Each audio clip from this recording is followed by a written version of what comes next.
G'day guys, are you a dad who needs to have some advice and help for becoming a better dad? Well, today's the episode for you. I'm joined by one of the leaders of Dads for Kids, Nat Marsh. We're going to answer all kinds of questions around how you can become a better dad. We're going to talk about the holy trinity of life-giving words. We're going to talk about why it's important to take an interest in your children's interest. Even me becoming a netball dad, can you believe it? There might even be a reference in there about the sound of music and whether or not we can take that seriously. The point is, make sure you watch all the way to the end because we've got so much life-giving advice, personal stories about what you can practically actually do to become a better dad and level up your game. We haven't had the chance to meet yet. My name is Andrew. I'm a business owner, a keynote speaker, a coach, and a psychologist. But more importantly, especially in today's episode, I'm a dad. I've got two kids, an 18-year-old and a 10-year-old, and I really want to help you to level up your own parenting game, become the father you've always wanted to be. So we're here today with Nat Marsh, one of the leaders of Dads for Kids, and we're talking about top tips on how to become a better dad. And we're trying to inspire you guys, help you to improve your level so that you can say you're a great dad and your children will love you for it. Welcome, Nat. Thanks, Andrew. Thanks for having joining me here. again. Pleasure, And you got your list, I believe. I've got my list. Yeah. So for those of you watching along, and special shout out to all the Dads for Kids newsletter subscribers and readers and recipients and everybody else, what we're going to do today is we're going to count down our top 5 tips on becoming a better dad from 5 to number 1. Hopefully you hear something that helps you, and we're going to get right into it. Why don't you tell us what your number 5 is, and we'll just chat about all this subject. All right. So number 1 in my brain, but number 5 is unconditional love.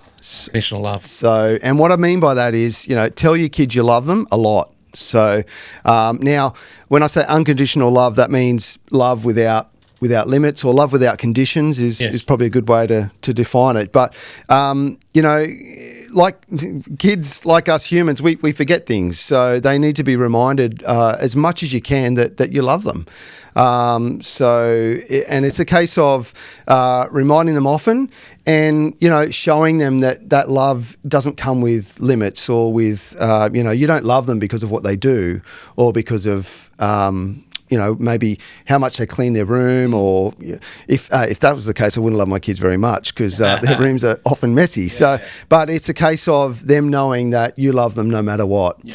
And then, I guess the balance to that is not, that doesn't mean you just house them forever or you just shower them with money. It's, and we'll get to this in number 2, but, it doesn't mean you're just doing everything for them. Yes. I think dads have a really important role to play in helping their kids become independent and finding their way in the world and developing their identity. So, so that's my number 1. Yeah, awesome. Yeah, I love it. No, it's an interesting one because a lot of people, I think they struggle with the concept of unconditional love, mostly because they haven't experienced it, which is often the way we struggle with our own parenting, how we relate to others, because we're coming from our own frame of reference of experience. But I like the fact that you tried to separate a few, or I heard you separating a few things there. Yeah. It's an interesting conversation. I had it with my kids several times because what I tried to help them understand was the linkage between the unconditional love, as you've pointed out, but then also discipline and responsibility and consequences. And so I can remember, I've got an 18-year-old and an almost 11-year-old, right? So a bit of a gap, daughter and then a son. And you're the hero of the day because you've got 5 daughters. You've got one of each. I don't know how you did that, but I've just got the pink ones. So well done, mate. Exactly. So I remember having conversations with them both when they were mature enough to handle it, and explicitly explaining to them, mum and dad love you no matter what you do. Yep, 100%. You can't do enough wrong things to stop us loving you, but that doesn't mean that we like everything you do. Exactly, yeah. So we tried in their thinking to separate the two whilst they remain connected. Yeah, exactly. And even when we had some, discipline moments, as you do and you should, and it's normal in your parenting and being a dad, we were quite conscious to explain that to them as they were being disciplined, that we'd actually explain it and say, we love you, but what you did here is not acceptable. Yeah. And maybe even when they were older, we asked them to have input in their consequence. Yeah. Yeah. So what's going to happen with this now, and then we'd go through a full process and say, you need to apologize properly to whoever, they had, committed this Wrong. action against, Yeah. apologize, own it, what you did. And then straight away, we got into this habit of saying, I forgive you. Yeah. I hear a lot of parents, mostly it's an accident and it comes from a good intention. But if they can get their kid to apologise, and that's a big if in some households, but then you'll hear the parents' reflex action go, that's okay. What they mean is, I still love you, but they shouldn't say that's okay. Yeah. It's not okay. Yeah. That's why you're having the moment. Yeah. So we try to train our kids in this thing of, I love you, but you got to own it. Yeah. And they would apologise and say sorry, and then we would straight away go, I forgive you, but you can't do what you did. Now give me a hug. Yeah. I love you. Yeah. And somehow we were able to get that understanding through. Is that the kind of separation you're talking about with unconditional love? Yeah, because I think some people, when they hear unconditional love, it means, you love them no matter what. Do anything and everything for them. Yeah, and like even yesterday I caught up with an old friend, and some of his kids are in their 20s and they're still living at home, and he's, kind of complaining to me about how, they don't pay board and they don't pay their own way. And I felt like saying, look, mate, I know you love your kids, You're but the dad, bro. Mate, you're probably they've got to pay some board. They've got to, he's not helping them. Yeah, your kids are 37 and 39. They should. They're not that old, my friend. So they're not quite that old. So he's not that far gone. But it's you love them. But I guess and maybe another way to conceptualize it is that you love them because they're your son or daughter. Of course, 100%. So and like you're saying, you don't just let them get away with things. That's not what that means. But I think it is important that our kids know that that we love them. Exactly. No, you said it so well. And for us as dads to say that to our kids, looking into their face, I love you because you're my son, because you're my daughter. Exactly. That's why there's love, right? Yeah, but interesting, you said this other thing, and I won't get stuck on this, but it is a broader societal problem of, people wanting to be loved no matter what. Yeah. And the hard part about this is that there's actually quite a robust portion of truth to that. Yeah. But the problem comes because it's not thorough. And it does seep into parenting. So I love you no matter what is true, but it needs a comma there. Yeah. I do love you. If I was talking to my son, Noah, I do love you no matter what. However, just because I love you no matter what does not mean I agree with everything you do. Yeah. Well, the problem we got in our world today is people have tried, and by force, they've tried to mesh and merge those two. If you love me, it does mean you agree with everything I do and who I am. Yeah. But that's actually not remotely close to the definition of love. Yeah, people have got that wrong. True love can be, like I could say to you, hey, now I love you like a brother, but I could be aware of all kinds of things in your life that I wouldn't do and I quite dislike. Yeah. But I can separate that. Yeah, just because you love someone doesn't mean you need to agree with them. Totally. You can. I think the art of respectfully disagreeing has been lost in our modern society. So, and that goes for your kids as well. So, I think it's the way we teach our kids is teaching this principle. So, for you dads watching along, this is a big one. Absolutely, and that's right. Unconditional love. Tell them all the time. Make sure you don't leave off that other part at the end as well. I do love you no matter what. You can't make me not love you.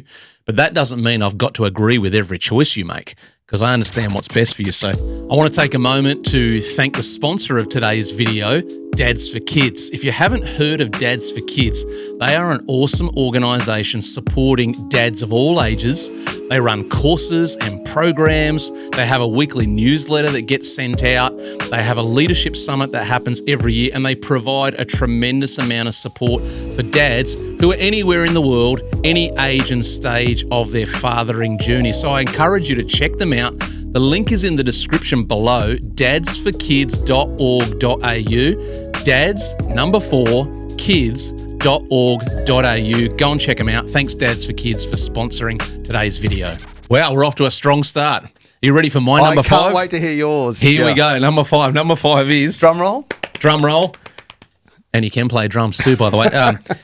Number 5 for me is never stop working on you. I should say that down the lens. Never stop working on you. Love it. How to become a better dad. So what I mean by that is your physical health, your emotional availability, your personal growth, and transparent communication. I'll just run it through one more time. Never stop working on you. As we know, some dads do, sadly. They hit the wall mentally, or they have setbacks and disappointments, and they kind of sit down on the inside and give up. But for dads to be a great dad, never stop working on you, and that means your physical health. Take care of yourself. I turned 50 a few weeks ago. My son is 10. He's still going to want to run around and kick a ball with me when I'm nearly 60. I can't afford to get fat and lazy and out of shape. So I've got to take care of my health. Second one is emotional availability. Keep growing in that, right? Keep developing that, even if you've started from a long way behind the blocks. Personal growth in all areas. And then that other one, transparent communication, which is be open and honest with your kids. Have those conversations. So never stop working on you. What do you think? 100%. Couldn't agree more. And obviously, hopefully you're a regular viewer. If you're not, make sure you subscribe to Andrew's fantastic channel. But if you watch this channel even a little bit, hopefully a lot, you'll pick up that's a big thing. That's one of your key messages, Andrew, that you've got to keep improving yourself, because probably someone much smarter than any of us has come up with this. I've heard it, but so I'll probably butcher it. But basically, if you're not progressing, you're actually going backwards, because the world's pushing ahead. Humanity, we're hopefully getting wiser and we're hopefully more advanced. That's debatable. But if you're not keeping up with that, or certainly pushing yourself and improving, you're actually going backwards. Yeah, I totally agree. I actually wrote about this recently in my newsletter, and the title of my article was No Neutral Gear for Growth. Yeah, 100%. And it's a hard one, because a lot of you guys out there, you're hearing a lot of stuff that goes too far. I call it the productivity cult or the personal growth cult. Where it actually goes way too far, and everything in life, it becomes obsessive, and you hear language like never waste a single second of your day. Well, I'm not saying that. I'm saying bollocks to that, actually. What we're saying is keep on growing, don't get stuck, but resist and refrain from that message of productivity cult for sure. And it's important for the kids. They see us growing. They see us being challenged. Right now, as I said, I've got an 18-year-old daughter, 10-year-old son. I'm just beginning to return again to my serious training to do with my triathlon feats that I used to be heavily involved in, and my daughter has seen me there. My son is only just starting to see me there, and he's realising that his old man's actually got a fair bit of ticker mentally. He can actually push pretty hard, which I think he knew already. This is it focused dad? It's not angry dad, is it? It's he's seen angry dad too, not towards him, but angry at other things in the world. But he's starting to observe, oh wow, dad can really push when he needs to, which I want him to see. Yeah. And I'm actually really looking forward to going to my race that I'm building towards for him to be there. Wow. And my daughter will come and support as well, but, she's been there and seen it. She's seen it before. I think it's important for our kids to see us that we are continuing to grow. Oh, 100%. And I agree. I think, as with anything in life, you can go too far. But like you're saying, it's really it's a lifestyle, I guess. I call it a love of learning. So both my wife and I, we love to learn. But it's really that we want to keep learning, progressing, pushing ourselves, and we try and model that to our kids. But I think that's a great tip. That's a big message we have at Dads for Kids too. In fact, our weekly newsletter, the courses we do are very much focused around that, around developing yourself. Awesome. Being the best dad you can be for your kids. So couldn't agree more. Very good. What's your number 4? Let's count them down. All right. So, because in my mind I had them at 1, 2, 3, 4, and 5. So that's all right. Didn't take much. Just kidding. I'm a simple man. My number 4 is discipline. So tell us about it. Now, yes. So discipline's a big. It's the D word. Yes. But really, it's about that. I mean, the root word of discipline. Sorry, is disciple, which means to teach or coach. Really, probably coaching is a better word. And for those of us who, I'm sitting next to an athlete here, so kind words. Soon to be athlete, former athlete. Athlete in the making. Let's go with that. I like it. In my head, I'm an elite athlete. Trust me, I dream some incredible things. Well, in a athletic sense, probably coaching is a good way to think of it. So, but really, dads have many roles to play, but a big role we have to play is coaching or discipling and / teaching. So I think, and one of the biggest things with discipline is that actually, it's in one of our courses. A dad says, catch them being good. Right. And what he means by that is, often when we think of discipline, we think of just coming down hard or always bringing correction. But often the best discipline is when you see good behaviour in your kids, encouraging that and lifting that up. So if you see them doing good things, encourage that, promote that. Even, you've got to be careful with incentivising because you don't want your kids doing good things just to get something. But, think about, encouraging, certainly, promoting in them those good character traits and awesome. those things you want to see. Yes. So that's my number 4. Great. So I was going to say number 2, but number four is discipline. So very good. I've got something a little bit similar but nuanced. I'm going to not comment on this one too much, but I love your point there about I think you said catch them doing good things, which I think adds that extra colour of the discipline is not just, do this, do that, pointing out where they've missed the mark, but actually it's more about training and coaching. Yeah. It's good. I remember watching actually a clip of Steve Kerr, who is the coach of the Golden State Warriors, former 3-time, actually he might have won 5 NBA titles, 2 with the Spurs, but definitely 3 with the Bulls. And watching his journey of going from a player to a coach and his coaching style being incredibly fatherly. You and I might have talked about this once before maybe, but you jogged my mind then when you said it. There's this beautiful and powerful clip on YouTube of Steve Kerr talking to Steph Curry, who's the greatest shooter of all time, not just the best three-pointer. I'd like to see this. I haven't seen this particular clip, but yeah. Clearly the greatest shooter in the NBA's history, right? Yeah, without question. And he comes off court in a particular game. This is probably 5-6 years old now or so, and he's just shot the lights out as he often did. And you can hear the genuineness and sincerity in Steve Kerr's voice as a coach as they walk off, I think maybe at halftime to the dressing rooms. And Steve Kerr says to him, he goes something like, he says, I love your courage, man. He goes, I wish I had your courage as a player. Wow. He goes, you don't care what's going on in the game. You don't care if we're up, if we're down. You see the shot and you take it. He goes, I love that about you. And it's so genuine and so powerful. And I think that's what we're getting at, isn't it, when we talk about the father who disciplines. It's not just, hey, you got it wrong. It's actually that voice. I had a little moment with my son this morning. He's doing a trial for the school rep cricket team. Yeah. And, which warms the cockles of my heart tremendously because cricket was my main sport growing up, and I never thought my kid would pick up a cricket bat, but he took an interest about a year ago. So we've been doing bowling practice and batting practice in the hallway at night when he should be in bed and all the rest of it. Anyway, I said to him this morning as I was dropping him at school, I said, when you're in your trial today, remember the stuff we've talked about, but most of all, don't forget your dad's proud of you. Yeah, that's great. Mate, the grin on his face, he almost brought him to tears. And it's not that I don't say it regularly, I do, but I was saying to him, I'm already proud of you. Yeah, in that for a young man or a son, that is like absolute. Oh, it's a big deal. That's gold. It's a big deal. I don't think I ever heard it from my old man. Yeah, wow. I certainly can't recall it. He might have written it in a card or two, but I don't recall him saying it to me. But I said that to my son this morning. I said, whatever happens, if you think you do well or you think you do bad, just focus on what you can control, and remember, I'm proud of you already, and he loved it. And so, your point's a great point. It's not just the wrong stuff, it's the good stuff too. Yeah. So here comes my number 4. You ready? I'm ready. Take an interest in your children's interests. Dads, take an interest in, have you got that on your list? That was one of mine. That's all right. I got him before he got me. Take an interest in your children's interests. So if I break that down, I've written choose, and it is a choice. I'll give you a little story about this in a moment. Choose to love watching them love what they are doing. Yeah. Say it again. Choose to love watching them love what they are doing. All right, so my daughter's 18. Write that one down, guys. She's out of school. When she was much younger, she copied a couple of I'll call them recreational activities, not sports, that her cousins were doing. One of them, I said to her, I don't think that's really for you.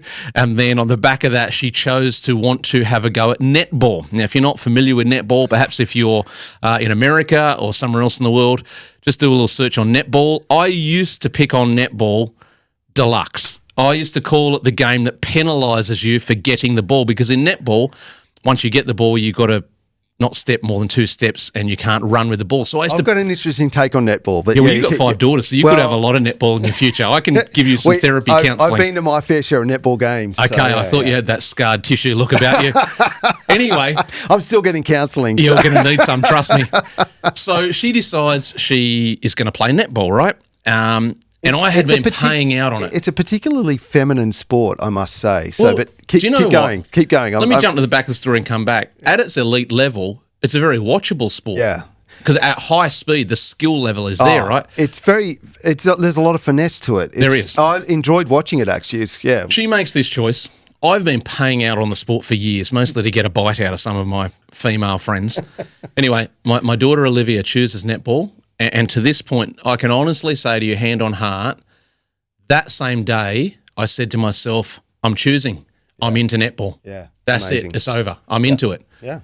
And so I'm not trying to paint myself as a hero. I'm just trying to say to the dads watching, you can actually do this. Yeah.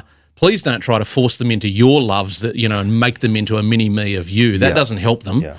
But if they choose a sport or an activity or an artistic expression that's not your thing, our privilege, I was going to say job, but it's not the job, it's the privilege. Our privilege as dads is to go, okay, well, that's a passion for my kid. Yeah. From this moment, I'm into it. Yep. So for my daughter with her netball, I would say out of the next 8 years, I would have been at probably 95% of games and training sessions. Yeah, wow. And that was in a very busy season in my life too. I just made the priority. She's into it, I'm into it. Yeah.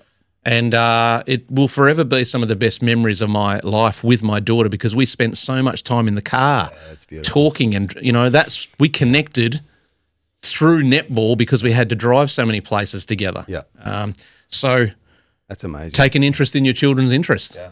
It's a big one. Yeah. That's great. Yeah. That's one of mine too. I'll do a slightly different spin on it, but I love that. What number was it on your list? That was my number 3. Number 3. Yeah. Actually, sorry, my number 4. My number 4.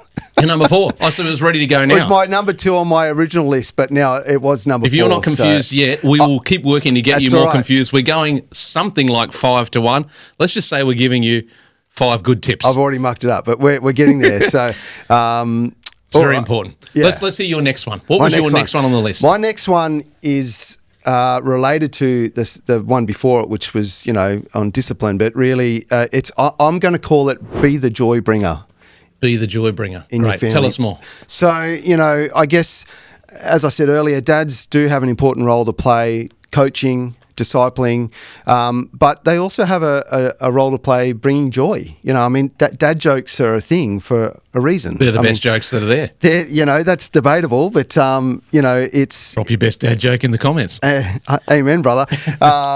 It's really, that's something dads I think great at. We can really bring that joy, and especially for my wife in our situation, like I'll get home from work, she's stressed, she's tired.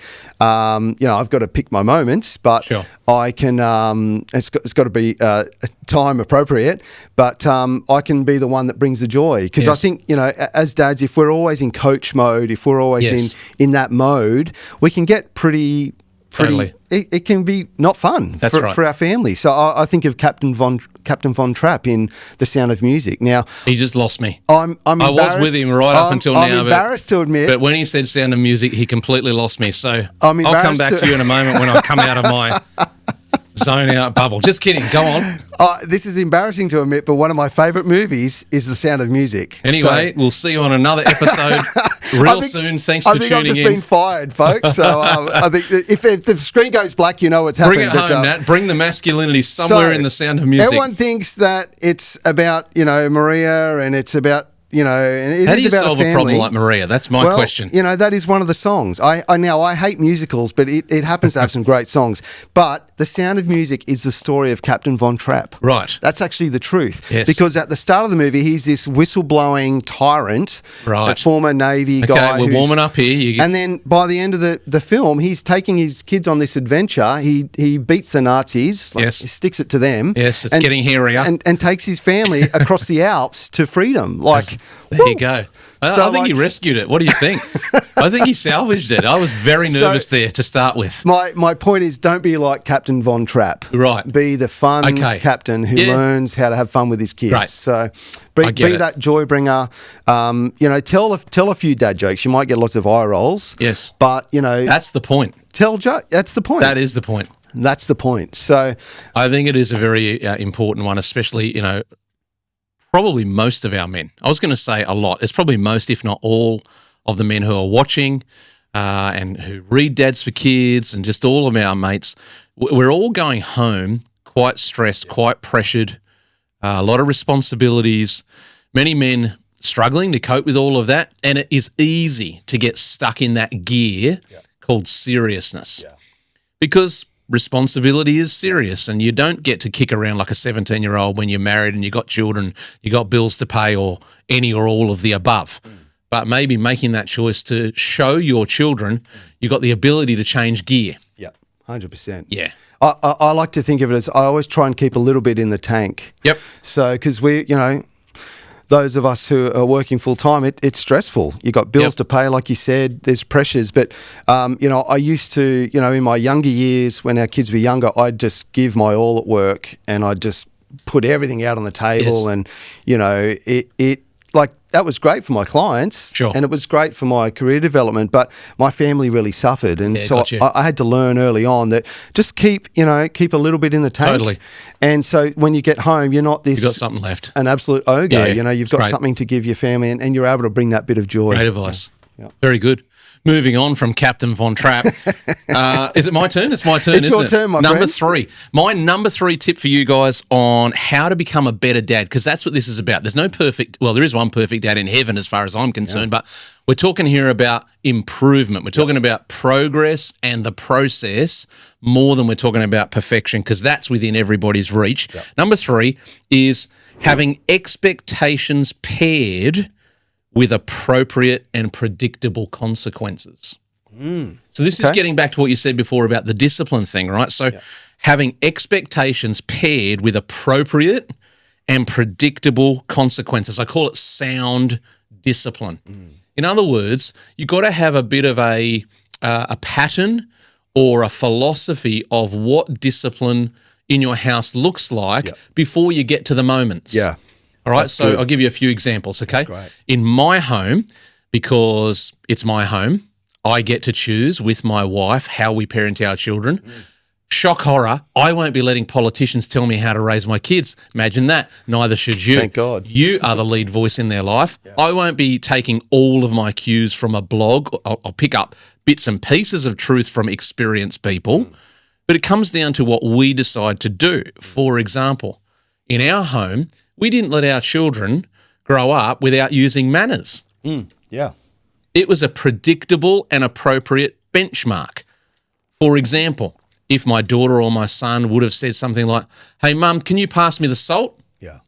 Instantly, they know what's coming next. We go, "Sorry?" Which is, "Do you want to try that one more time?" Because they know, of course you can have the salt, but how about let's have a little bit of that gratitude on the front end, and straight away, "Oh, can I have the salt, please?" Yeah, of course you can. Right? Manners were very important in our house because it wasn't about the checklist of, our kids say please and thank you, which shockingly, our kids are in a shrinking group of children who use manners these days.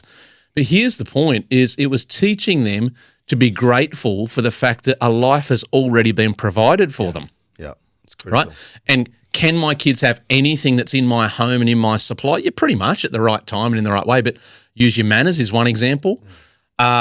With my son and my daughter as well, but particularly with my son, because my job is to teach him how to treat a woman as well, right? I don't let him speak rude to his mother. If he were to speak rude to his mother, he knows that to a certain degree I'm going to fly across the room.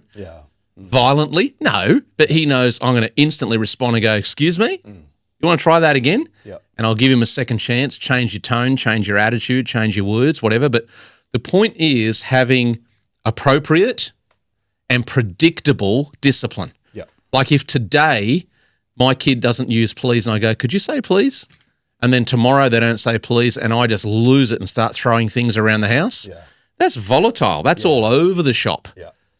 So I think for dads, it comes down to figure out in advance what your discipline philosophy is going to be so that your children learn what are the expectations and the values around this home and in this life.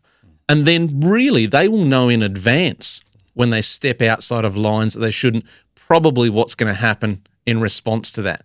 Like you said before, it's not just getting stuff wrong things.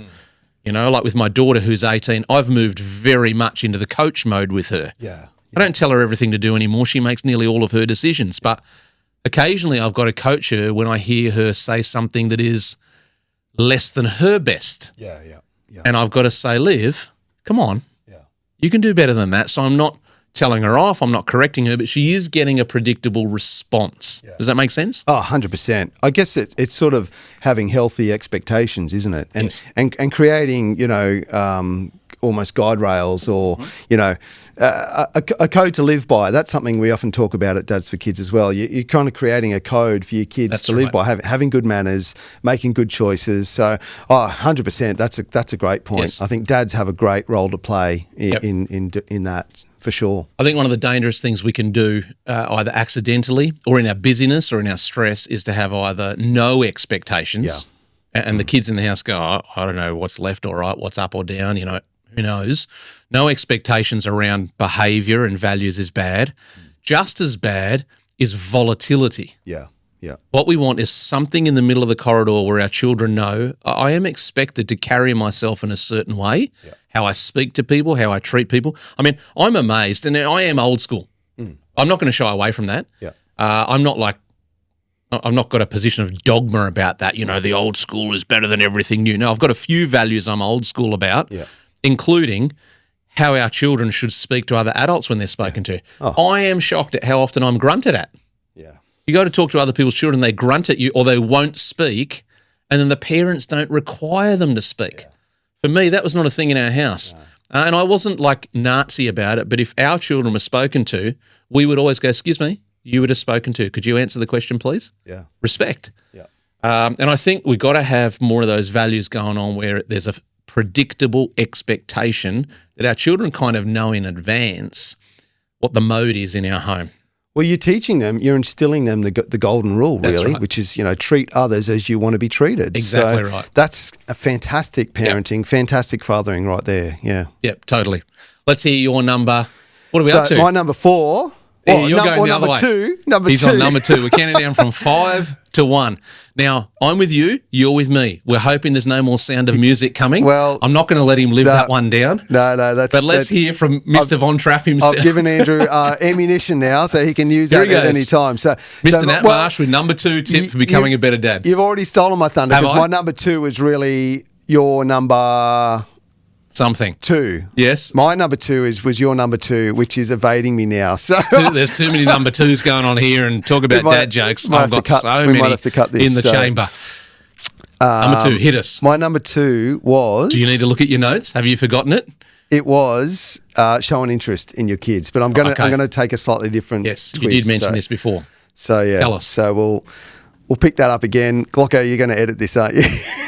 There will be no editing. All bloopers and mistakes will be in the final product. In my defence, I'm regretting not having a coffee. Andrew just had a coffee, so I knocked back one of Glocko's coffees. Yes. So, you know, that's my excuse. Glocko is our magician producer behind the cameras. That's my excuse. Yes. My number 2 was one of Andrew's points already, but it's essentially show an interest in your children. So I'm going to do a slightly nuanced take though, and that is, you know, be present and active. Be present and active, great. Be an active listener to your kids. So again, I had to learn this lesson early on. I remember one night I was making some pasta or something in the kitchen and stirring the pasta, and one of our daughters, she was 2 or 3 at the time, was trying to tell me something, and I was listening, right? But I wasn't really listening. Yeah. I was probably thinking about work or that email I had to send to a client or something, and she's pulling on my shorts, and my wife actually said, Nat, she's trying to tell you something. You've got to listen. So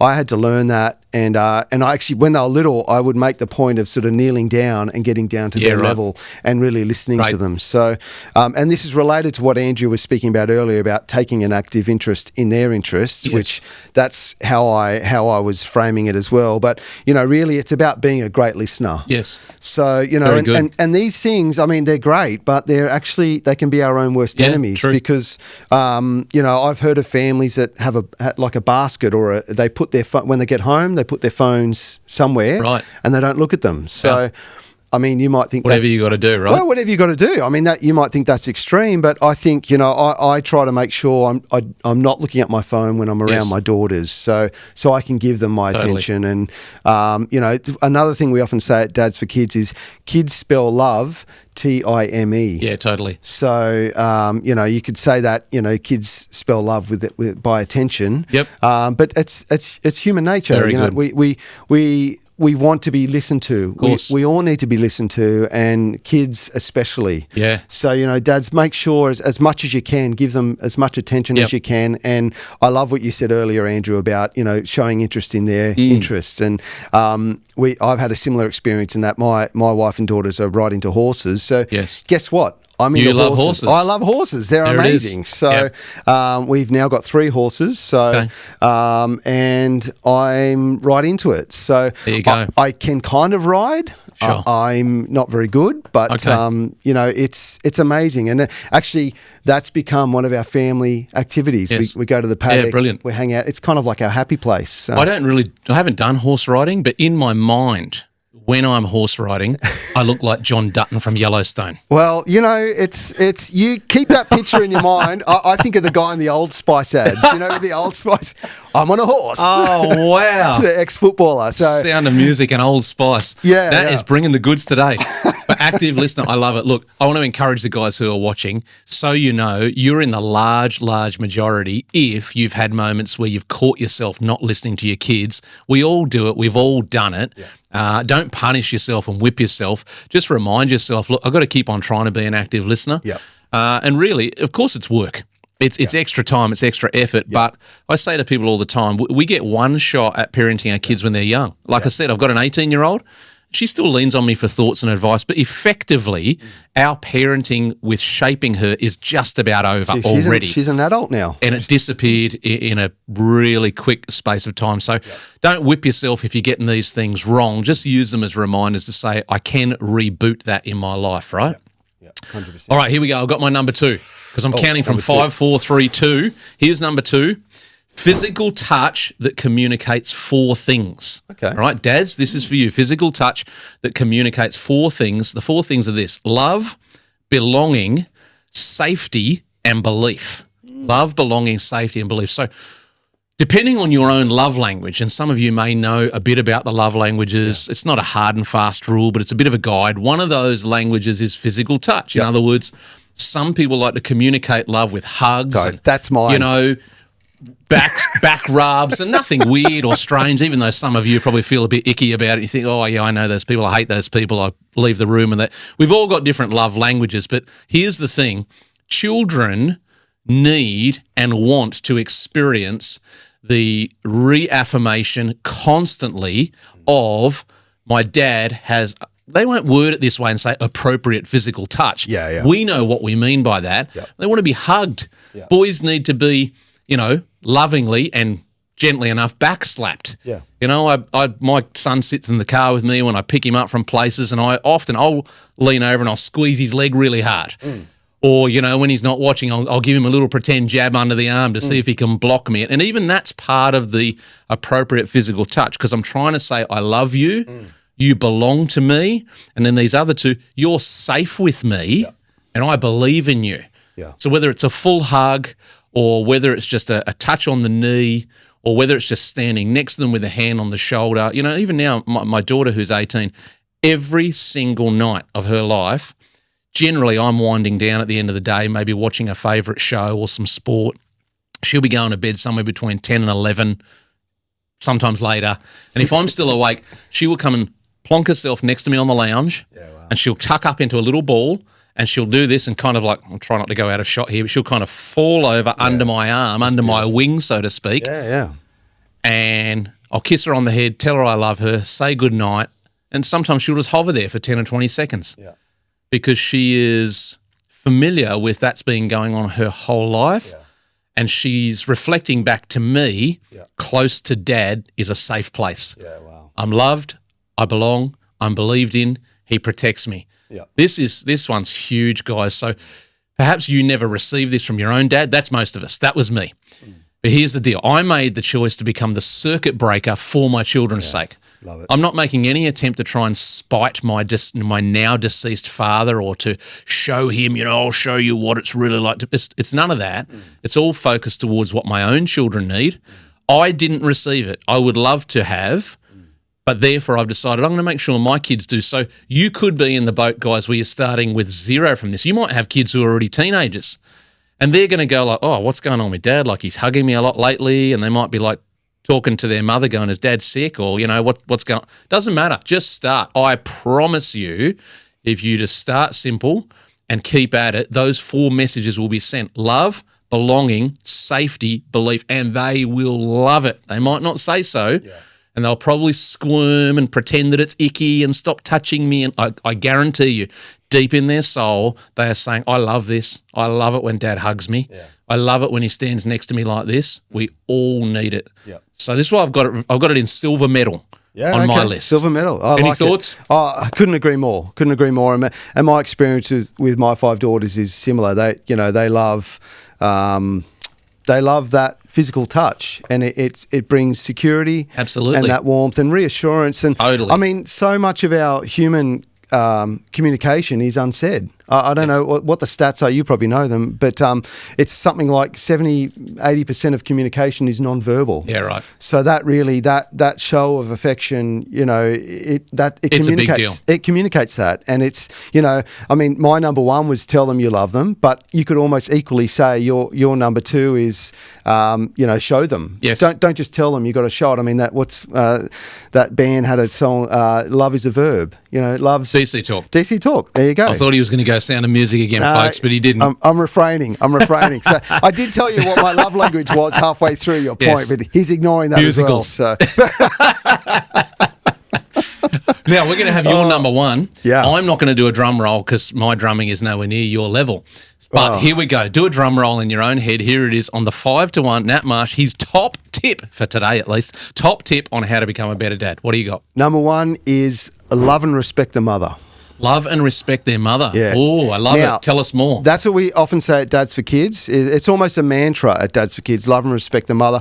I'm going to go one step further and say lay down your life for your wife. Lay down your life for your wife. Lay down your life for your wife. That'll stick. So, yeah, it's... And what do we mean by that? Now, I should clarify a bit here. This is going to look different for different people. Sure.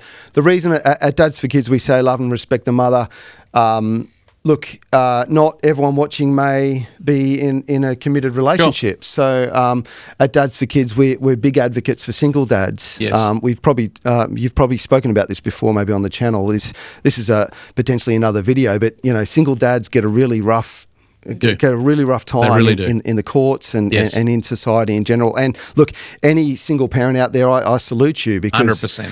Look, being toughest job in the world. Oh, it's being a parent with a husband and wife is hard enough. Being a single parent is unimaginably hard. So so this is not about beating up on single parents at all. No, the opposite. It's really if you're in now I will say if you're in a relationship with the mother of your children and you're not married, get married. There's a lot of the studies show that married couples are happier. Yes, they tend to be wealthier.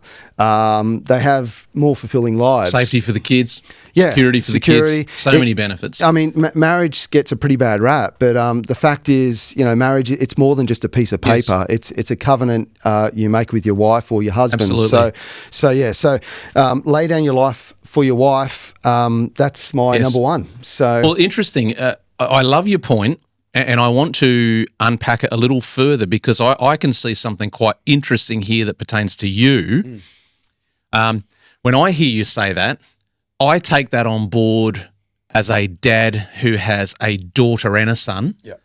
But because I have a son, I particularly, in my situation, I think about, this really matters because I need him, my son, to see me treating his mother, my wife, correctly, because it's setting an agenda for how he will treat his future wife and women in general.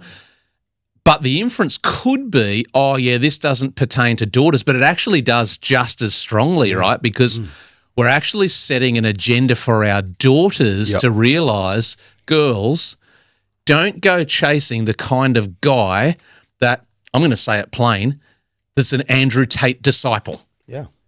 Which the message there is women are the possession of men. Yeah. And what I mean is in a very shackled, you will do what I say, disempowered, use and abuse kind of relationship. That's what that possession means there, right?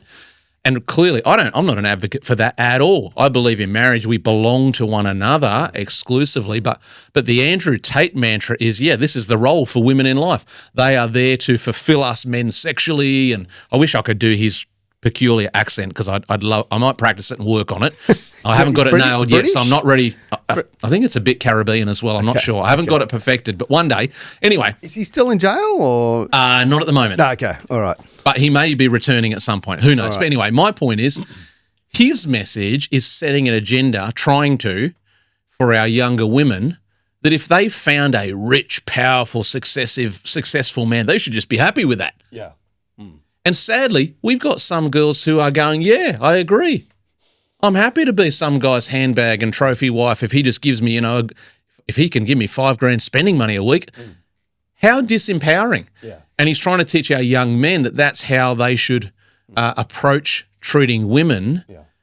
Here's my thing. When a husband or a father treats the mother of the children properly, and it's never going to be perfect, as we know, but properly, respect, does not abuse or show violence towards her, speaks well to her, speaks well about her, especially in public. Yeah. It's setting the right agenda for our sons and our daughters to know what to expect when they're going forward. Yeah. I'm really saddened when I look out in our world today and we see so many young women who you can tell by the way they behave, sometimes by the way they dress, by the way they interact with other men. You can tell that they've been trained and they've learned that their agenda is don't expect too much because all guys just want you for sex. All guys are, if you can get a guy who'll provide for you and not hit you, that's a low bar. Well, sadly, Andrew, they often haven't had a good dad. That's exactly right. That's often, you're seeing that, that's a whole nother video, but, really you're spot on. You're spot on. That's why I say, lay down your life for your wife. Totally. Because it's not about being in a relationship for what you can get. Yes. It's about being in a relationship for what you can give to your wife. It's a two-way street. And then, like you're saying, that flows onto the children. That's right. So they did a survey many years ago of young children and they said, what's your biggest fear? And the number one fear of most young children was that their mummy and daddy would split up or get divorced. So, I hate to think what that statistic would be in today's world. Well, dramatically higher, I'd imagine. Could be, yeah. Probably would, sadly. So, a loving, committed marriage gives children that stability and that security. 100%. And so that's why we say, My daughter actually wrote it in a card recently. I can't remember if it was a Christmas card or a birthday card or... Actually, no, I know when it was. It was in December last year on my wife and I on our 25th wedding anniversary. Wow. Yeah. Without being prompted, she actually wrote in the card words to the effect of, "Thank you for staying together." Wow. Because I know that my life is so much safer and more secure. Now, I'll come to a comment in a moment about those who have been through divorce and separation, right? But her comment as a child was, it's made a difference to me that you stayed committed and you stayed together, right? So this stuff we're talking about is real. Yeah. For guys who are watching who have experienced divorce or separation, I want to make a couple of comments that matter to you. Yeah. Number one, nobody, certainly not on this channel, certainly not me, nobody's looking, nobody, I can't speak for everyone. I am not looking down on you if you've been through divorce or separation. It happens to a lot of people. It's very sad, it's very painful, it's very difficult. But from my position and from this channel's position, I know the same is true at Dads for Kids. Yep. There is not an attitude of judgment towards you. There's not a perspective of you're a failure. We understand from a distance how tough that road is for some guys. I've got some friends who've been through it, and it's been horrendous for them. Yeah. Sometimes on the back of separation and divorce, we see men who, as you guys deal with at Dads for Kids, get estranged from their children, or the court system won't let them see their children, which is utterly heinous. Or occasionally, and we do have to say this so that some of you men hear it being said, there are situations occasionally where the mother of the children, your ex-wife or ex-partner, goes into a different mode where she becomes an absolute nightmare. Yeah. That unfortunately, that is true. Now, I've got to say these things because people need these qualifications in today's world and these disclaimers. I am not anti-women in being pro-men on this channel. Yeah. I'm pro both. But what we've got to say as a reality is, in the breakdown of relationship and marriages falling apart, there are some women who have gone on to behave like feral cats that have been injected with something toxic. They go absolutely stone motherless wild. Yeah. Now, the balance of that comment is we also see men do it. Yeah. And, my wife and I have some friends where the separation has gone on and the man in the situation has turned into, I don't know how much swearing I can do on the channel. It's my channel. I can say what I like, really. But the man on the back end of it has turned into an absolute bastard and has treated her like crap. Yeah. Both are wrong. Both are horrendous. But I'll tell you where the damage lands.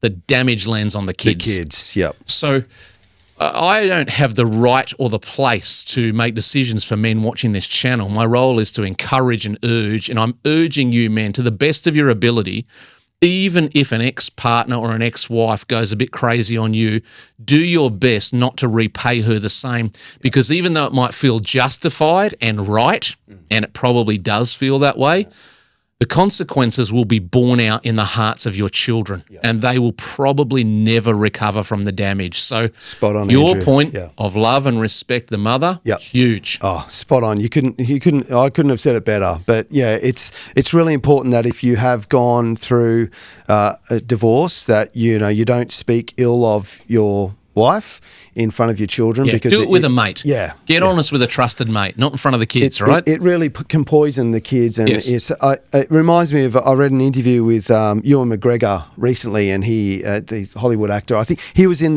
some of the Star Wars movies, not the good ones, not the originals, the more recent ones that aren't as good if you're a Star Wars fan.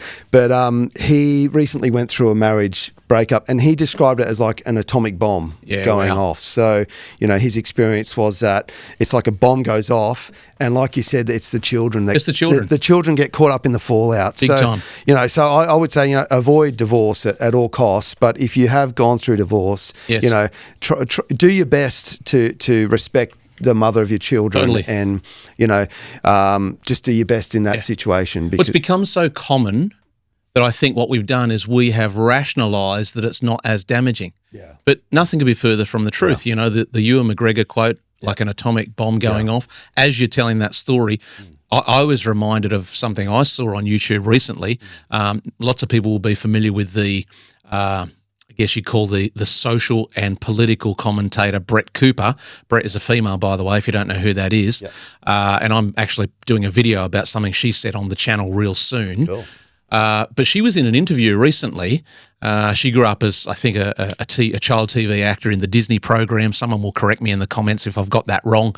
But she grew up in that media world. You're not a Disney fan? Not a massive fan of the Disney. Sorry about that, guys. I'm more into Wolverine. Avengers, maybe. I could give you a whole other list if you want, but Yellowstone. Anyway, not much of a Disney fan. He tried to get me there, didn't he? He tried to get a little bit of Sound of Music payback, but it was too fast for him. Anyway, getting back to this comment, she's in an interview recently, and they started talking about family life and all the rest of it, and she starts telling the story about how as a 15-year-old or maybe 16-year-old, she emancipated herself. Now, for people who don't know what that means, it means legally, under the US law, she filed papers with the court system to be allowed to be set free from her parents' jurisdiction before she was a legal adult. Wow. It's not very common, but she applied for it. And the interviewer said, well, why did you do that? And she said, well, at the time, my parents were going through a fairly messy divorce. Wow. And here's the clincher. She then goes, and my dad, who I'm not very close with anymore, right? let's pick up the clues here. My dad, who I'm not very close with anymore, he tried often to bring me into the middle of the squabble between my father and my mother, and I couldn't handle it. Yeah. And there'd be millions of stories, sadly, like this. So this point is mega, and we've got to pay attention to do your best in that regard. We got one more point here, guys. My number one, my gold medal. Here it comes. This is how, look at that drum roll. A one-handed drum roll. Brother's got skills. Here it is. Number one on my list, tips for becoming a better dad. I call it the holy trinity of life-giving words. So you're putting 3 into 1 here. So. I'm kind of cheating a little bit, aren't Come I? on. The holy trinity of life-giving words. Here they are. I love you, number one. I'm proud of you, number two. You've got what it takes, number three. Beautiful. If I could only give you guys one tip for becoming a better dad, not a perfect dad, a better dad, it would be as soon as you possibly can, install those three phrases into your parenting to your sons and your daughters. I love you. I'm proud of you. You've got what it takes. Now, I want to go back to a point I made earlier. You may have not heard these words in your own ears when you were a child. If that's the case, you're like me. And it's horrible and it doesn't help us. In fact, it puts stumbling blocks in our way. But I'm urging you, I'm encouraging all of you men, become the circuit breaker in your family line and say, well, just because I didn't receive it, I'm not going to pay it forward with the same disadvantage.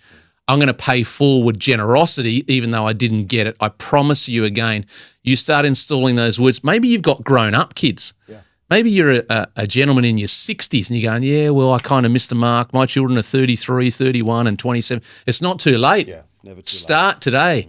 You might think, yeah, but if I started that, it's going to sound weird. It will sound and feel a bit weird to all of you to begin with.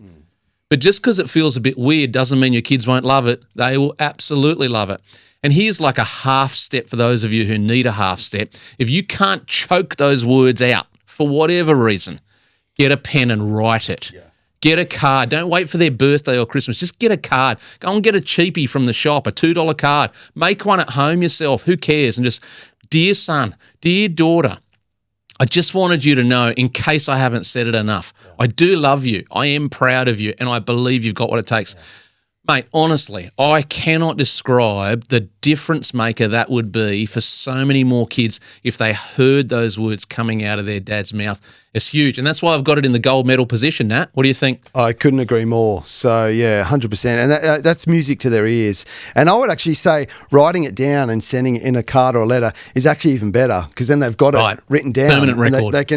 They can remind themselves if they need to. Or, absolutely. And you just don't know, maybe they're having a rough day or, having a tough time. They can look at those words and that'll remind them, and that'll be absolute music to their ears. Totally. And something that'll speak to their soul and really encourage them. 100%. You can do it, guys.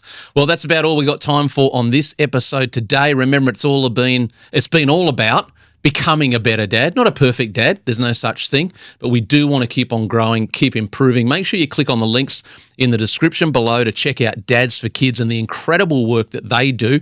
You'll be thankful to yourself that you did. And of course, I'd love you to subscribe to the channel if you haven't already, and I will see you in another video real soon.